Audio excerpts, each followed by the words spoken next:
comme le collectif de 4 a choisi de rénover le bâtiment, et en demandant à l'avis au plus de monde possible, on a choisi de réunir les habitants, les usagers et les élus dans des ateliers afin de récolter leurs avis sur ce qu'on va faire pendant le chantier en avril. Cet atelier-là, il sert à donner la parole à chacun maintenant sur la manière dont on doit prévoir le chantier et sur le temps qu'on doit y consacrer. Et donc on met en place des outils pour que chacun, même les plus timides, puisse s'exprimer, puisse donner ses idées et que celles-ci puissent être prises en compte dans la manière dont on va construire le chantier. À l'issue de la concertation publique, ils se sont entendus pour dire qu'il y avait 7 problèmes identifiables. Et nous, on reçoit cette synthèse pour tenter de résoudre ces problèmes et en plus accompagner les propositions pour améliorer et aller dans le sens du nouveau fonctionnement du bâtiment. Donc maintenant, on commence le chantier. Et la grosse surprise de cette année, c'est qu'on a plus d'une 60aine d'inscrits pour participer au chantier bénévolement. De gens de 8 ans, on a une petite dizaine d'ados et de jeunes ados. Et puis après, on a environ 50 adultes qui se relaient pendant 10 jours sur le chantier pour construire ce que les architectes ont dessiné d'après la concertation.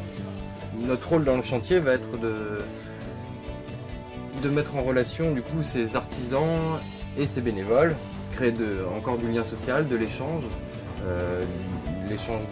de savoir-faire encore de nouveau. Et puis, donc on ne peut pas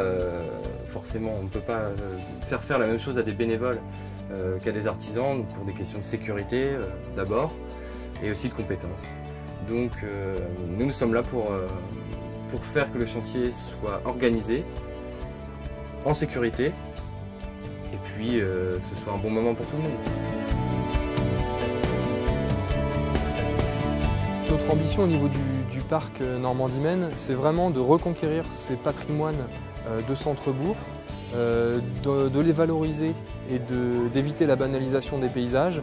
Et à travers des méthodes comme ça de participation qui ont émergé grâce à des associations, on espère identifier des leviers de méthode, des solutions, des pistes de solutions qu'on puisse transférer sur d'autres communes. Et dans le réseau national des parcs naturels régionaux via la Fédération des parcs.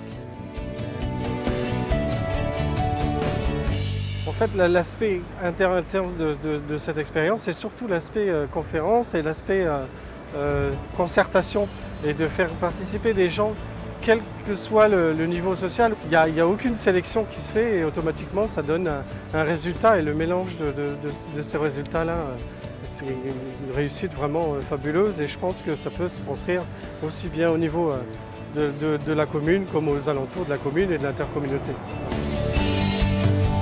Le collectif de 4 est avant tout un collectif d'éducation populaire et du coup il s'agit pour nous de légitimer et justifier l'ensemble de nos actions dans le sens de nous rapprocher les uns les autres et de faire des choses ensemble. Donc du coup un des points forts de cette expérience restera qu'il est possible d'impliquer des habitants sur des projets d'urbanisme et d'architecture durable. Et du coup, l'ensemble des participants à ce projet-là, ils sont là pour participer à ce projet, apprendre des choses, mais pas que pour donner leur avis ou pour dire ça c'est bien, c'est beau, c'est moche. Non, on a le droit d'avoir un avis, on a le droit de penser que la peinture elle est moche.